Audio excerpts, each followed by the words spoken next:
keeping yourself from stuff. And then when you finally get it, you're just like, I want it all, right? So moderation. If you don't get that sense of relief afterwards, you're probably in burnout.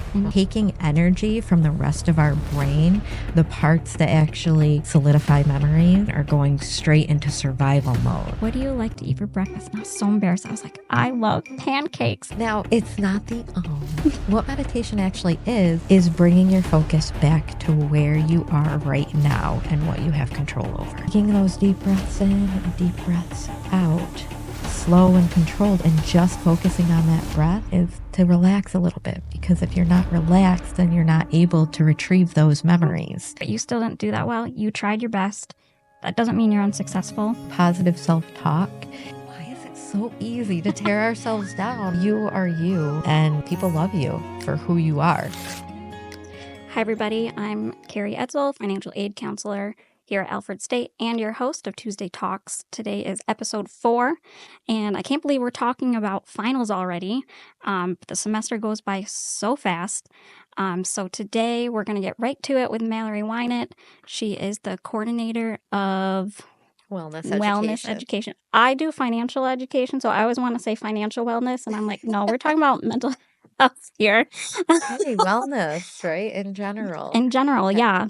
Has to do with everything. It does have to do with everything. That's why a lot of people ask me, C.A.R.E., what does this have to do with financial literacy series? And I'm like, well, if you don't do well in school and we start losing financial aid, we're going to run into a vicious cycle of financial health and mental health issues. Absolutely. So we're here today to make sure everybody can do well on their finals so we don't have to worry about that.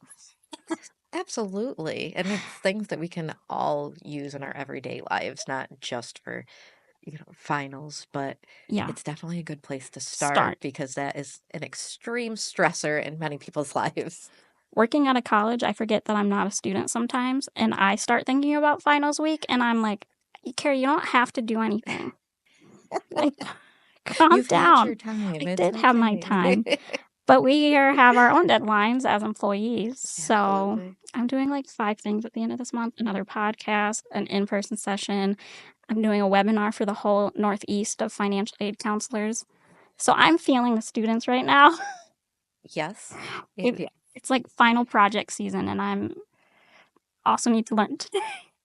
Gotta calm down. Well, it's crunch time for everyone. The end of the semester, Yeah. when you work on the college campus, is the end of the semester, which, like you said, gives us a ton of deadlines and everything that we need to get out there. And I promise you, I use all of these coping techniques that I talk about all the time because I need them. And they do work. So I can vouch for them.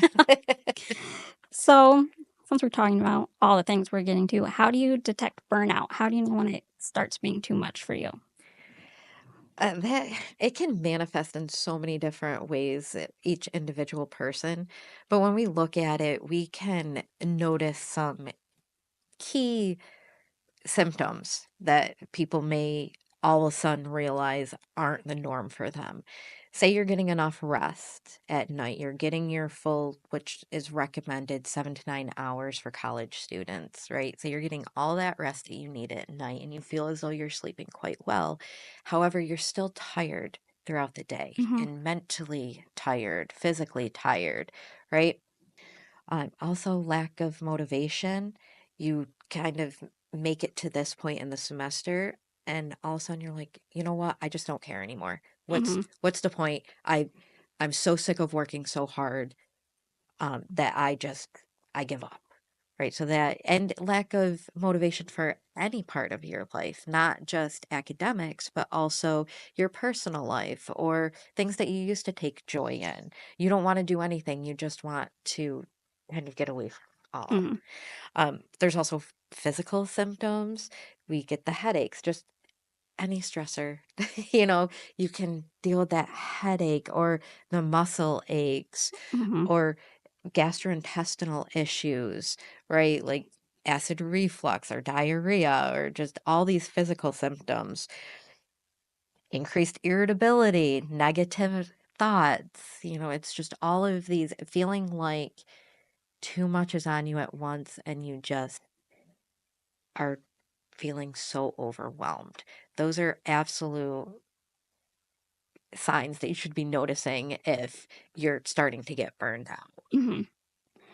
When I start getting stressed, I'll hit a point where I finally cross that bridge. And it just, to me personally, it seems so ridiculous when I complete the task. I'm like, why were you so fearful of that? Like, I Yes. hate that. Because I was working on like a draft presentation and I was just dreading it. And then when I got done, I'm like, I feel great. Yes. Once it's over, because then, and it all depends, I think. If if you're super stressed out about something and you are stressing yourself out by trying to be over prepared, Hmm. then when it's finished, you're like, thank goodness it's done, right? Because I did the best I could. Yep. Whereas if you're super stressed out and you get burnt out and you lose the motivation to try anymore, then after you take the exam or do the report, then I don't know if there's such that relief afterwards. There might be a, well, at least it's done. There's nothing more I can do, but you're still not going to have that. I did everything that I could. So Yeah. burnout is different than just being stressed about it. Burnout is where you almost are giving up hope. And it's that causes the, snowball effect of, well, the results of giving up aren't going to be the results that you want after finals. Yeah. Okay. So the key indicator then for everyone is if you don't get that sense of relief afterwards, you're probably in burnout and you need to reassess. Yeah, Okay. I would say so. Yeah. And so, how does all that stress impact memory and focus, right? Because, kids are studying, we're trying to remember things for tests. And so, how does stress affect their thought and focus? uh, at the most basic level, we can look at the brain as, it's not just one whole organ. I mean, it is an organ, but it's made up of different parts for different purposes. Hmm. So if we're using our stress sensors, right, and our amygdala, which is our apologize, is our survival instinct. Hmm. If we're stressed, our body goes into survival mode, right? That's why it does cause our issues. It's like the fight or flight. Right. So if we're stressed, our amygdala is going into life saving. How am I going to get out of this situation? What am I going to do to remedy what's happening here? And what that's actually doing is it's taking energy from the rest of our brain, the parts that actually solidify memories Hmm. and um, get us to that higher level thinking. All the energy from the other parts of the brain are going straight into survival mode. So that's where all the energy is going. So it's not uncommon for when you're stressed, you forget things a lot, right? Because your brain is focusing on how do I get through this stressful situation rather than when you're calm, your whole brain can work and look at things from different perspectives. I feel like I might resemble that with sometimes I'm just in my house spinning around because I don't know what I need to do next. And I feel like my pets are looking at me like, is she okay? I'm like, I need to mop the floor. I need to work on this for work. I need to cook dinner. And I'm just Yeah. literally Yeah. spinning around. And then your rational part isn't really taking hold Yep. because you're just so like, I have to get this done. I have to do that. I have to Yeah. do Like that. the And logic is just gone. exactly. So, yeah, when we're overstressed, it's the logical parts of our brain that help us think clearly and make memories is just, there's not enough there to really do what it needs to be done. No more room. More verbal energy left. Man, we run out like a computer. Just Basically, except I think sometimes a computer may be a little more efficient because it can do the 100 things things at at once. once where, we're using up our our resources in one area of our brain when the stress gets to be so much. Overload. Right. So we know sleep's important. And I know diet's equally as important to manage that. So what should students be focusing on in their diet to help them? Uh, Diet is a wonderful thing. And I don't know about you, but as soon as I'm really hungry, I can't concentrate. Mhm. I'm a hangry Oh, me person. too. I get instant mood Oh, yeah, change. my parents are like, "Get her food right now." Like, Yeah, they know, my whole yeah. family knows. Yeah, my husband knows as soon as, okay, you need to get some dinner in Yeah, you you need to because eat this something. is. And as soon as I eat, I'm like, how's everybody today? Is everybody doing well? Isn't it so beautiful outside? But up until that point, if we're not getting our body the energy that it needs, then we're going to have that brain fog. We're not going to be able to think clearly. You're hungry. Nobody likes to be hungry. Um, what we put into our body is extremely important because a lot of people they want to cram, so they'll do a lot of caffeine. Well, with caffeine, you get that crash or sugar, right? We also get that crash with sugar. If we eat whole foods that have the natural nutrients that we need, that's actually going to help our brains solidify memory. A few good ones would be leafy greens and blueberries. They're full, both are full of antioxidants. Um, Another fatty fish. I know everybody's probably heard by now omega 3s, they're wonderful, but it's so true. It's so well studied that they're looking at omega 3s, noticing that these are actually crucial um, components of brain cell membranes. So when we're putting that added omega 3 into our bodies, it's actually helping our brain make memories and helping us with our cognitive abilities. So the fatty acids, omega 3s, are very important. If you don't like fish, you can also do nuts. Nuts Mhm. are also um, a high food of omega 3s. Um, Another great one is green tea. Now, green tea does have caffeine in it, Mhm.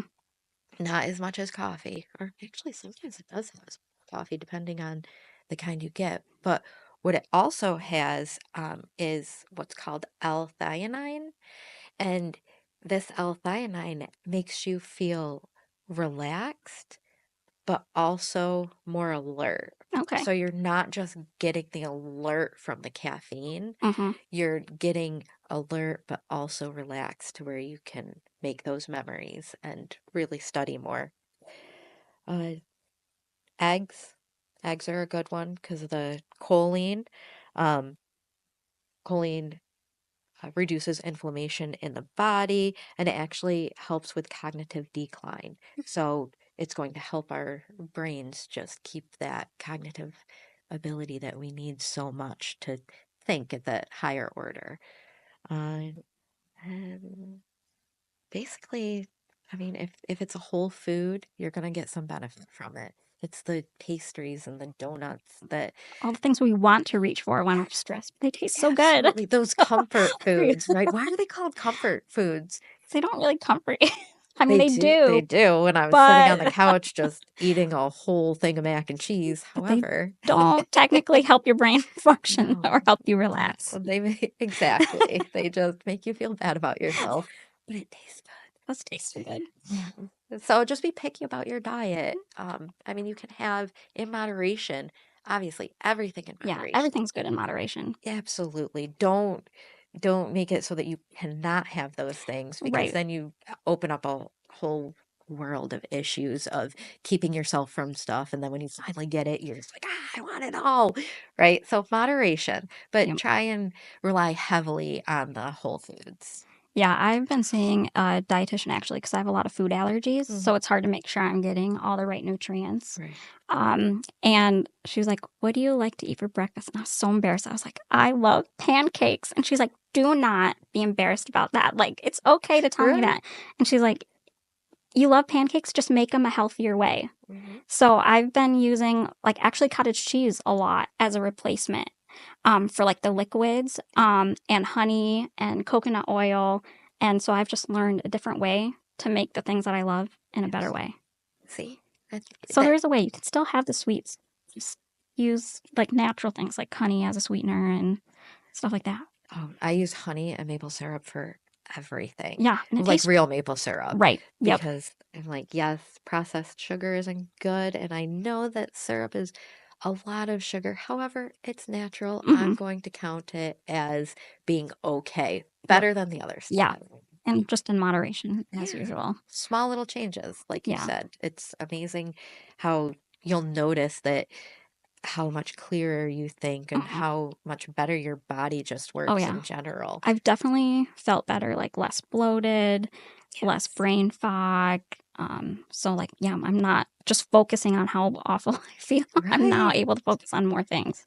And I think that a lot of people don't realize their diet actually is what causes a lot of that brain fog that people Mhm. talk about, especially as you get older. You're like, why?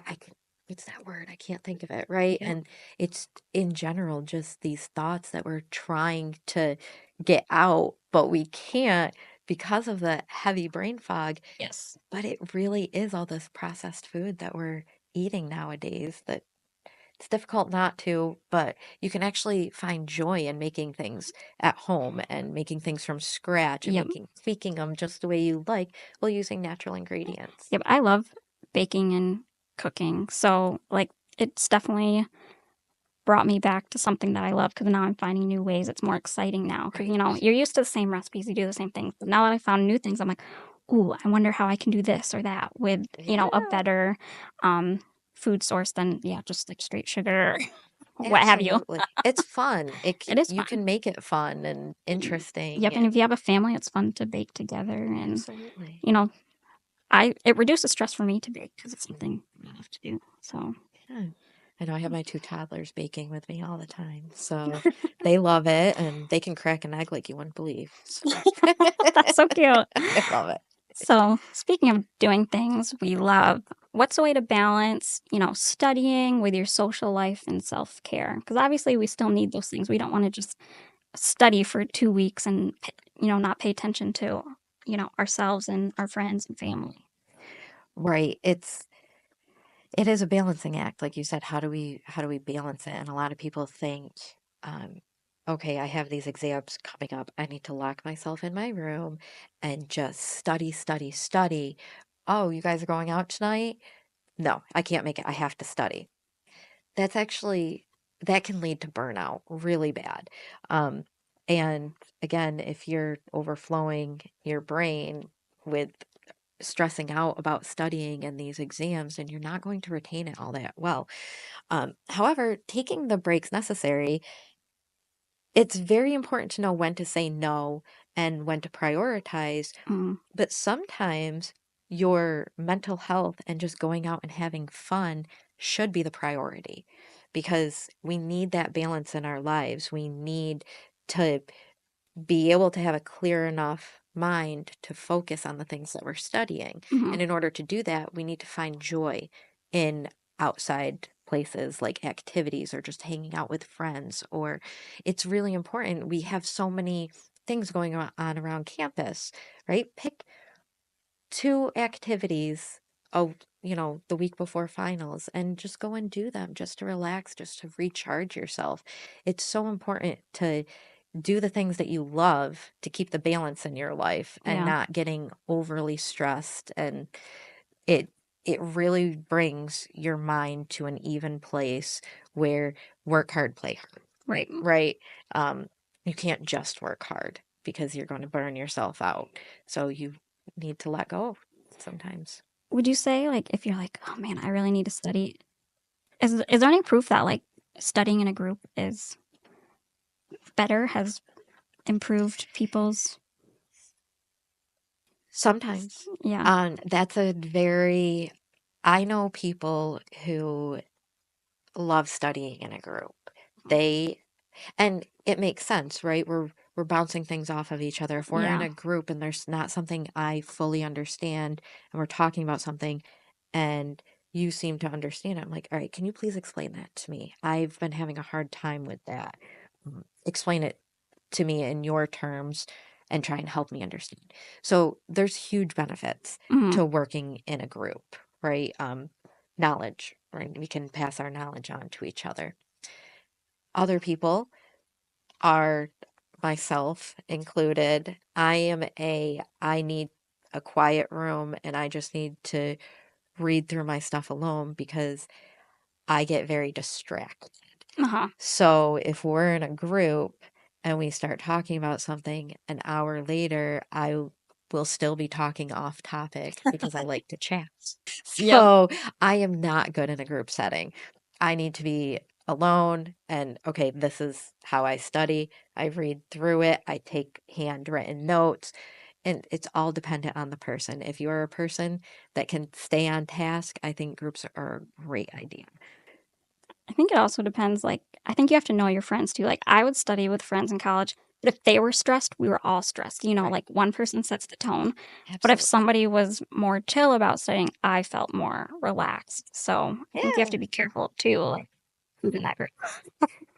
Yes, as with everything, Yep. you need to choose the people that you spend your time with and for specific reasons, such as that for every aspect. And there's nothing wrong with that. It's a good thing. You know yourself and you know the people closest to you. Yep. Certain people you reach out to for certain reasons, and Yep. there's nothing wrong with that. Yeah. And I think it'd be okay to say, like, if somebody wants to study with you and you know they're going to distract you, just say, sorry, we don't study the same.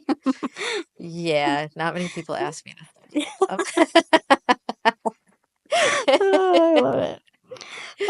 So what are some quick stress relief tips? Like, what's a quick way to remain focused or get back on focus?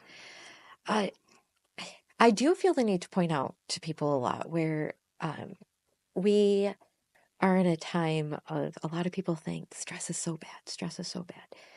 And too much stress is not good for you. Hmm. However, stress at a certain level is beneficial. It gets things done, right? If we didn't have any stress, life would be boring and we wouldn't really progress. Yep. We would just stay, right?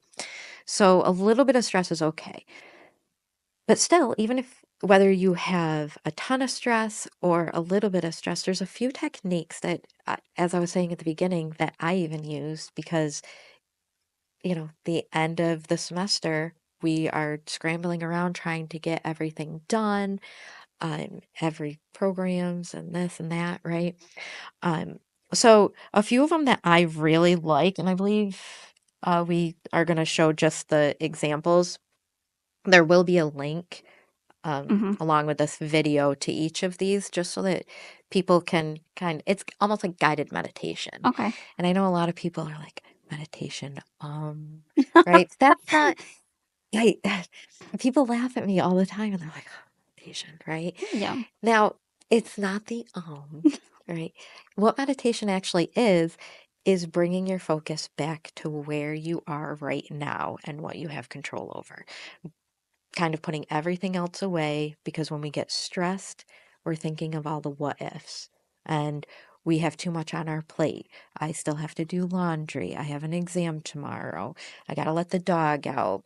Oh my gosh, I haven't even eaten dinner yet, right? Yep. So, meditation is literally bringing you back to I am sitting in this chair and you're not thinking of everything else right now. You're thinking of the present moment. And that's calming technique. How people go about it is completely different. Everybody has their own way, so I put up a bunch of different ones. Um, the first one, excuse me, like I said, I'm going to be looking down so I don't forget things. It's fine. Um, Mindful breathing techniques. This is when people say take a deep breath, right? Hmm. And I always tell people, yes, I know. People laugh like, what's a breath going to do? You wouldn't believe what it does. Our brains are made to figure out, okay, we're breathing heavily.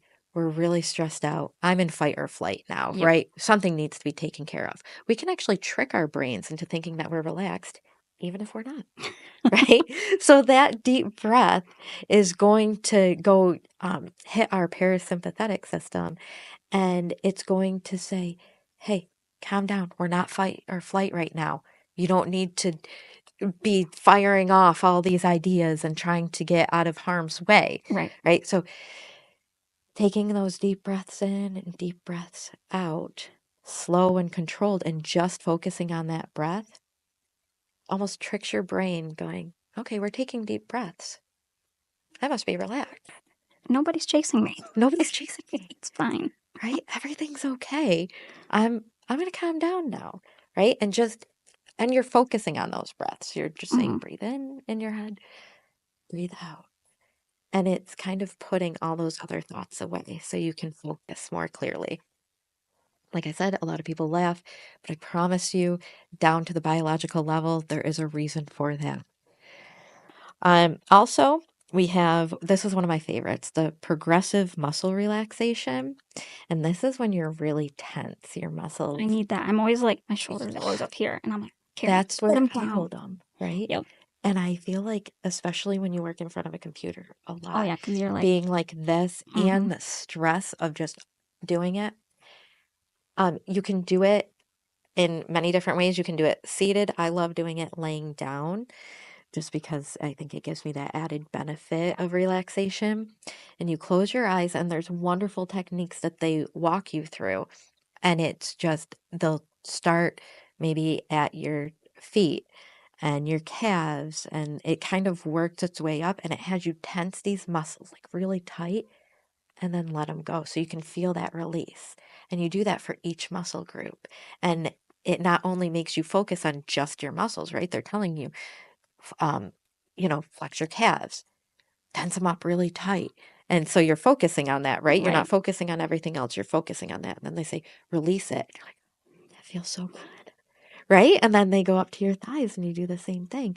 And then eventually, when they're finished, you've just tensed and relaxed every muscle in your body. And now you're like, holy cow, I feel good. Mhm. Right. And I love that one because it gives you something specific to focus on Right. that doesn't really have anything to do with anything. And Yeah. that's my favorite. I feel like presence is the hardest thing. Like, I constantly have to Yes. remind myself, be present. Stop Yes. thinking about embarrassing things that happened in the past or embarrassing things that could happen in the future or everything you need to do Right. tomorrow because you got to be here today. Absolutely. And especially now, I think we all have that issue Mhm. um, with social media and all the technology, as great as it is, Yep. it doesn't leave much room for us to focus on where we are right now. The thing that drives me crazy, I will admit, is when you're hanging out with people and they're just on their phone. And I'm Yep. like, we are right here. Yeah. Like when we're not together, we text. I'm here now. We can Yeah. have a normal conversation. Let's focus Mhm. on us being right here and enjoying each other's company. Yep. But it's difficult because people, there's that addiction to the outside Yep. of where you are right now. And so just being able to bring your mind back to exactly where you are, it doesn't have to be anything crazy. Like I said, just Yep. bringing you back to, okay, I'm sitting here. There's not a T-Rex chasing me. I'm sitting here. I'm safe. I'm with people I trust. Let's just, or I'm here alone. Let's just take a minute to appreciate that. Yep. A couple other ones. I'm sure everyone's heard of the 5 4 3 2 1 method, which is a great one. I've used it for when I feel panicky, when I'm very stressed, like, and Okay. highly anxious, because then it's like, what's going to happen? What's going to happen? Right. Right? We've all been in that. What's going to happen? Okay, well, we need to get our center back. So it's it's very simple. And by the end, you should have that more relaxed, I'm okay. So what it is you sit down and you look around and you pick out 5 things you can see. Doesn't matter what it is. I see a camera. I see a couch. I see a microphone, right? And you're looking around. So you're picking 5 things that you see, 4 things you can touch. So just sitting here. So now you're touching, right? Touching this leather, right? How does it feel? So you're thinking about, okay, how does it feel? How do my jeans feel? How does the paper feel? Right? And it doesn't need to be rushed. It's just, you want to actually think about it because that's where your thought is going. We're focusing now on nothing that means anything, right? Yep. Um, 3 things you hear, that can be anything. Uh, they're playing music somewhere. I can hear Yep. that, Yep. right? Is that the air conditioning or heat, Yep, you can hear the vents. right? You can, if somebody coughs or clicking on a keyboard, right? It's just bringing your senses, tuning them in to other things. Don't stress you out. Two things you can smell, right? Could be anything. Right now, I'm getting over strep, so I can't smell much. Smell nothing. I smell nothing. Which sometimes is a good thing, Yeah. right? I do have a 4-year-old boy, so Sometimes it's a yeah, blessing. absolutely. And then one thing you can taste. So say you have a cup of coffee, right? Or even your water. What Hmm. does water actually really taste like? Right? Right? And you can like think about it. So it's just a way, it's grounding you, getting you back to right here. Nothing's chasing me. I'm okay. And it gets your mind, instead of being everywhere scattered, back to a center. Hmm. Um, Visualization is another one. So this can be used multiple different ways in multiple different situations. As for test anxiety, we can use it for preparing ourselves, right?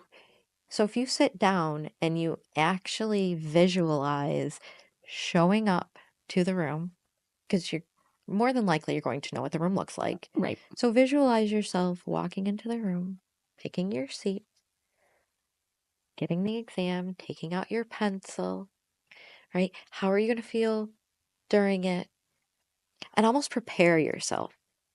Visualize yourself, not knowing Yeah. what I know. I studied this, but I can't think of it, right? So prepare yourself. It's like preparing yourself for that stress, but then also preparing yourself for, oh, I know this one. This one's easy, right? And then how are you going to feel after that? Hmm. So it prepares you for different outcomes.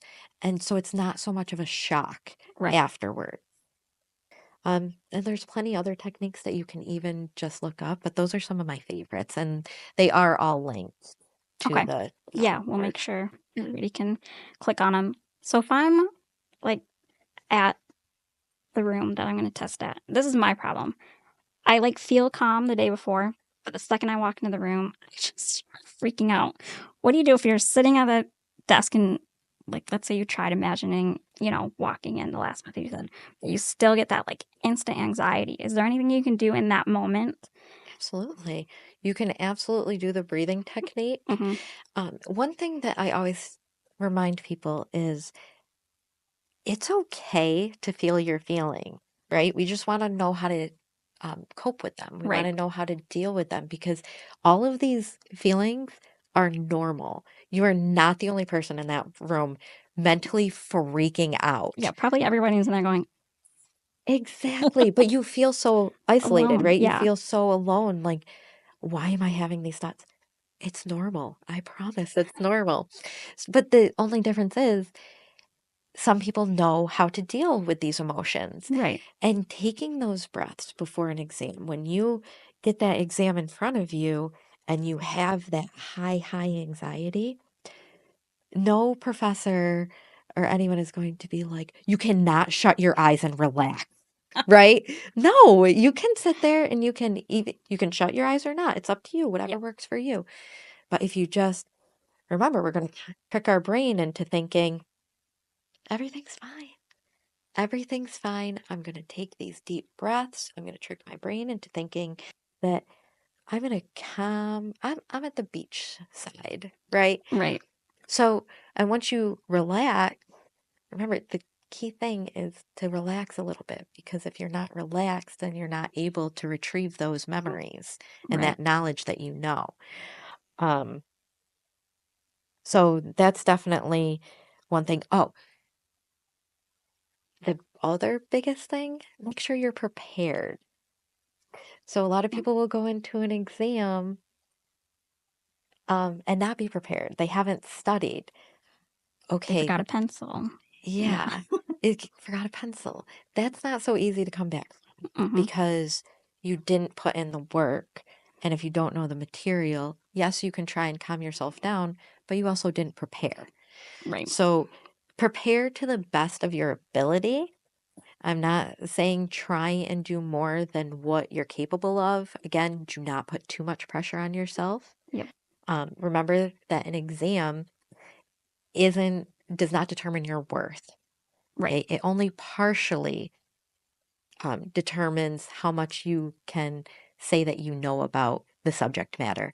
But it's not even encompassing all of it because then again, the nerves play into it, right? A lot of Right. people know so much, but they get so nervous that they'll fail an exam on something that they know very, very well. So just prepare. I think being prepared is the most important because then you need to just remember this isn't an evaluation of my worth. This is, I did all I can do. And that's going to be a relaxing factor too. You sit down, you say, I did my best to prepare for this. Mm-hmm. Now we're here. I'm going to do my best. And that's all anybody can ask. Right. So use the techniques to relax yourself so that you have the best ability to retrieve those memories and that knowledge that you know that you have.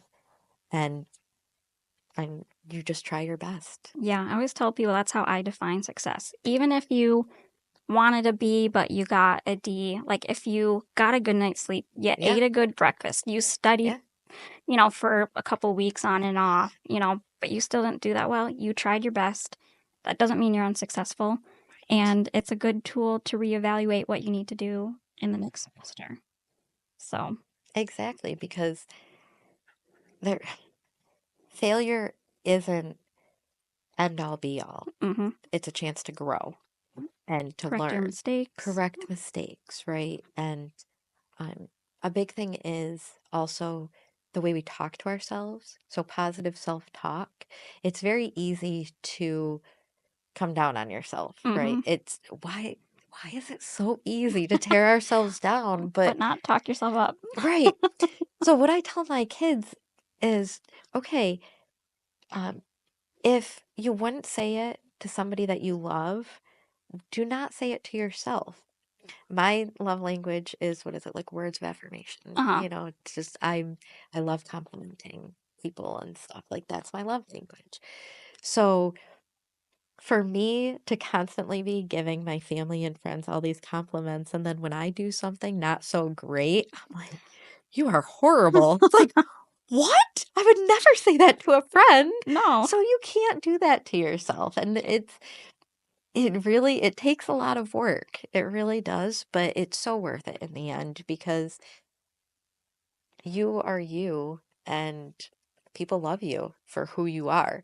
So you you need to start appreciating yourself and building yourself up. And with building yourself up Yep. comes confidence. When you're confident, you seem to go through things a little more Yeah. easier. We all need to believe what people are telling us. Exact most of the time. Most of the time. Unless there's Sometimes, yeah. right. But if they're saying, you're valued, you're loved, like you need to believe that. Absolutely. Believe Not the things negative that things. the kind Kind things things. that they say. Yep. Yeah. So, Don't believe all the negative stuff. Don't let that eat you. no, It's not worth it. it really isn't. It really isn't. But again, that's the easy thing. Yeah, and why is I that? don't I know. do not, it, it's backwards. It should It be is. easy to understand and accept the kind things that people say about us and the things that we know about ourselves to be Mhm. great versus the not so nice things. But it all comes from within, and you need to start with that positive self-talk to yourself, and that brings on so many more opportunities, and it makes things such as test taking a little bit easier because you have that confidence in yourself. I love that. So after finals are over, what's a way to celebrate that? Or maybe you didn't get as good as grades as you wanted. How can you stay motivated for next semester? Once finals are over, hopefully people get that. Yes, Oh, finally that thank nice, goodness, nice deep right? breath. A nice deep, the real deep The breath real that deep we're breath, yeah. not forcing and trying to trick ourselves, right? That real, like, okay, done. I did the best I could. Yep. If we have that feeling, I mean, do what you do. Do what you haven't had time for because you've been in the semester, all semester, right? You've been studying, you've been taking the exams and the quizzes and the projects, right? That takes up a lot of our time, which it's very important, again, to make room for the things that we love and self-care and time for friends. But once you're done with the semester and you're done with the exams, take that time to binge watch the show you haven't been able to catch up on or movies. Just hang out with friends, take a significant other out on a date, buy yourself something new. I don't know, sleep in late, right? Take a Take a nap, nap. I love a good nap. right? Whatever it is that you love doing that you just haven't had all the time for, or you just didn't think that it was possible or you were too stressed out. Again, there's techniques for that. Make sure you use them. But if you just get in that cycle and you've missed out on things, you know, crochet that sweater that you've been putting off. Yep. Just do something that you love and that helps you relax Learn a and new just get back to you. hobby, something. Yeah, absolutely. Learn a new hobby. Figure out what clubs are next semester and think about joining a new one. Again, that will also help in the stress throughout the semester of getting people of like-mindedness together, Hmm. right? Now, if you didn't do so great on your exams, uh, the main thing is it's hard, but allow yourself to feel what you feel. If you didn't do great, okay. If you feel disappointed in yourself, okay, feel that disappointment. Feel those negative thoughts. Allow them to come, but then allow them to pass. Do not dwell. That's the biggest thing. Like, I didn't prepare well. I knew that I didn't do what I was supposed to do, or I thought I had it and I didn't. I thought I understood it, but clearly I don't. What the heck?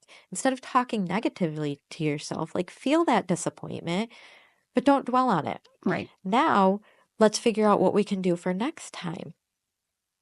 A big thing is seek guidance, right? If you feel as though that you thought that you did well on the exams and you didn't, clearly there's a little disconnect on your understanding of the material. Go to your professor and say, "This, can you help me Yep. understand this? Because clearly I don't." Right? Don't be afraid of feedback from people. Hmm. Okay, feedback, constructive criticism, It's right? always good. It's always good. It's not people tearing you down. There is a big difference. Some people don't listen to them if they're tearing you down, Yep. but people who are legitimately trying to help you, try their advice. Yeah. If it doesn't work for you, it doesn't work for you. However, being open to different ways of doing things can really help you out. Um, Practice your self-compassion, right? That goes along with allowing yourself to feel, but okay, I'm how can I remedy this? I'm Yep. going to do better next time. You're okay. If somebody think about talking to a friend who what would you say to them Yep. if they completely bombed it and they were very upset? What would you say to them? And now say it to yourself. Um, let's see. Create a new plan for next time. Maybe you need a different study technique. Maybe you need different materials. Maybe you've been just reading through the material when you need animated videos, right? There's so many different ways that people learn, not one size fits all. And Right. there's so many things out there to help you. Again, that's reaching out to your resources. If it's your professor, like what are other ways that, you know, what are some resources that I could use to help me understand this? I don't care. YouTube is amazing. Yeah. So many Absolutely resources. amazing. So you do what you need to do and come up with a new plan.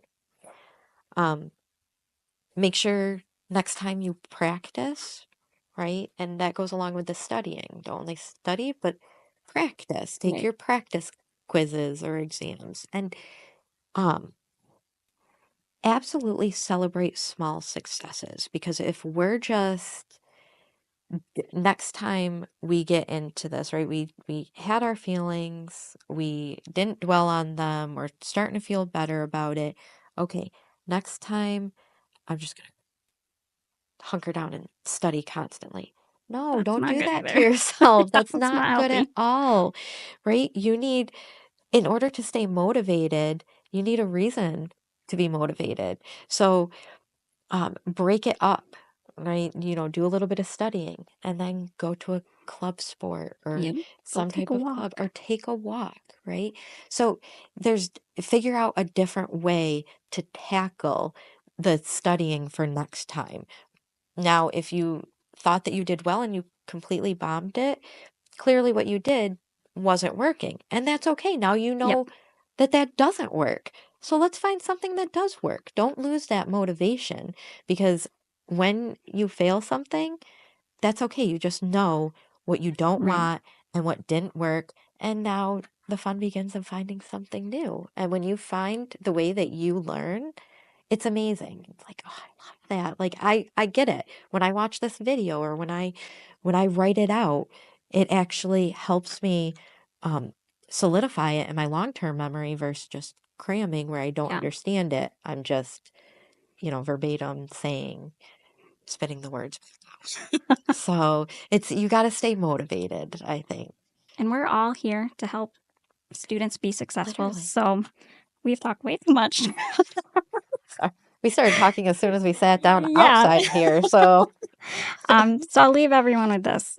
We have the Student Success Center. Mallory's always here to help you too. I'm always around. Everybody here is here to help you be successful. So if, you can't find a way to cope with yourself, go to health and wellness. yeah. Come see me. Go to a success coach. Don't try to go it alone. So I hope everyone has a great semester and finishes out strong. And we'll see you next time. And thanks to Mallory for being here. Thank you.